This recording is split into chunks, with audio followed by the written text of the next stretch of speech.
Hi, welcome to the Libertarian Alternative. My name is Mark Selzer, and the Libertarian Alternative is an educational television show brought to your community by the Libertarian Party.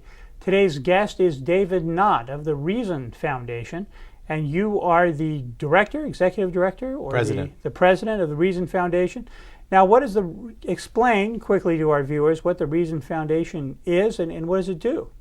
The Reason Foundation is committed to libertarian ideas, and we do journalism and public policy research to help inform journalists, policymakers, and opinion leaders and get them to use more of these ideas. Okay, so this is done by sending out, we have a magazine, which is another wing of the Reason Foundation, and they have a magazine called Reason that sits on a newsstand, probably. You can see it at Borders, Barnes & Noble, Reason Magazine of free minds and free markets. And they have a website, and then of course your website is reason.org, right, which is a nonprofit educational 501c3 organization. Right.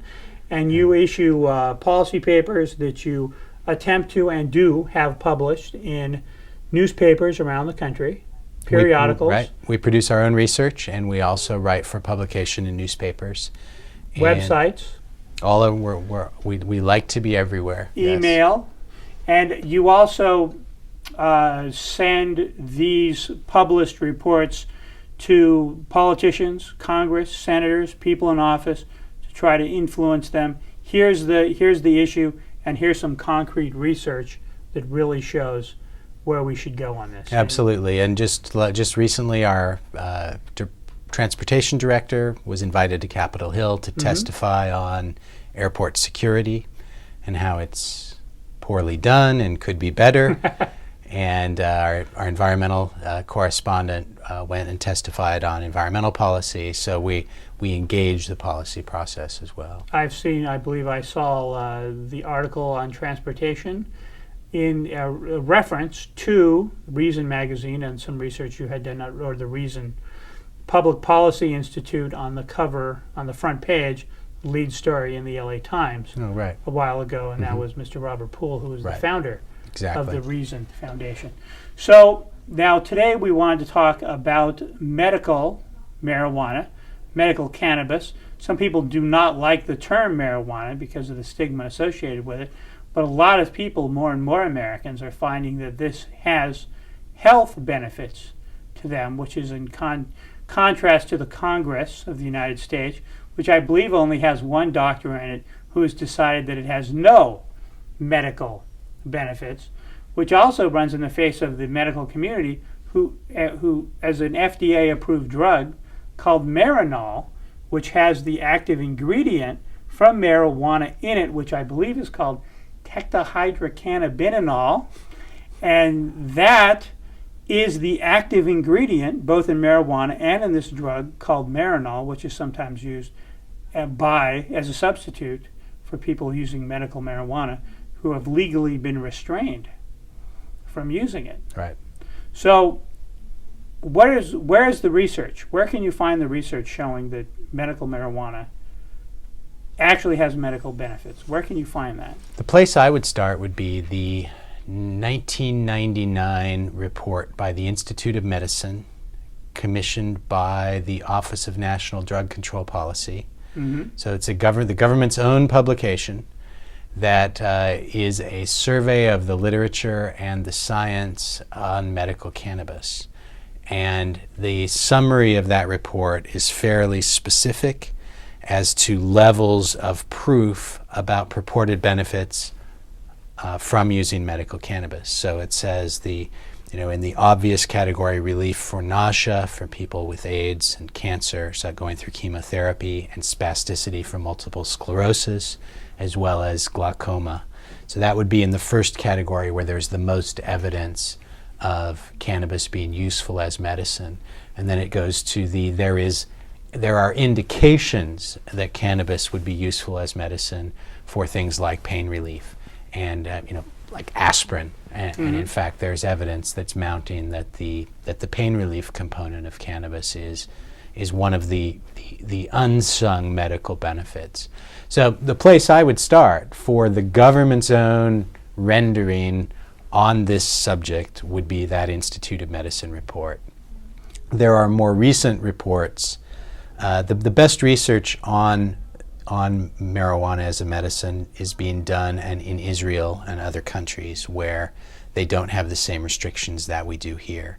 This fall there was an issue of Science devoted to the breakthroughs that they've had on understanding chemically what's going on with marijuana in the brain when and the different levels and how it's working with receptors and the various brain function. So what's going on with the chemistry of the drug?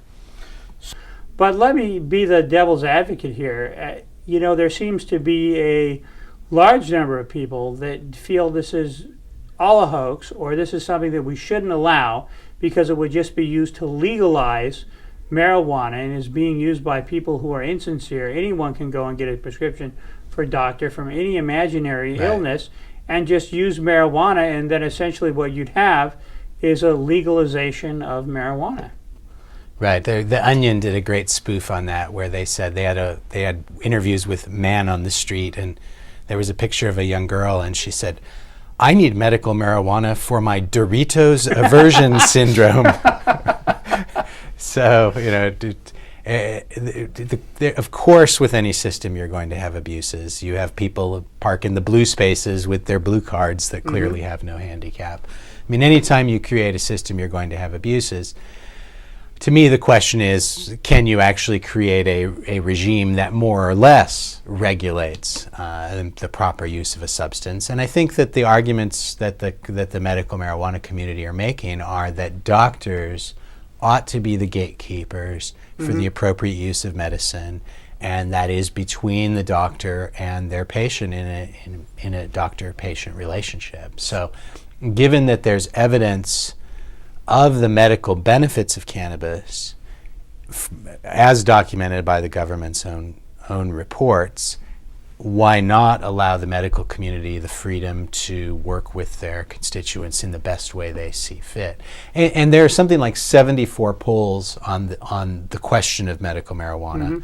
There's a fairly good website called medicalmarijuanaprocon.org, and it lists the 74 polls. And in every case, Americans overwhelmingly support medical use of marijuana. And to talk about the doctors and to even look at it in a wider spectrum, there have been criticisms of the drug war as being, in general, just drugs being illegal in general, is that the people that are wealthy, if they need some kind of drug to change if they're feeling down, need something to perk them up, if they're feeling depressed, they can go to a doctor and have something prescribed. And then the people of lower economies need to go to the guy on the street to find some kind of drug to medicate themselves. So I guess there's a lot of issues there. There's a whole bag of worms that I wanted to talk about, but not necessarily go there. Well, let me go there then. I attended a symposium at the USC Medical School, and there was a panel with patients of medical cannabis, and a guy in a wheelchair told a story of trying to buy medicine on the street and how the advantage that was taken of him because he's in a wheelchair, and the importance to him of having dispensaries and co-ops and a well-functioning system and access for him to the medicine that works for him under the care of his doctor. And when you see a case like that and hear a story like that, it's pretty hard to argue, well, if everybody can't have safer access, then he shouldn't either. I mean, with a pretty clear medical need, I mean, if the subject is medical cannabis, and if it is in fact useful as medicine, as the government asserts, then why not work to create the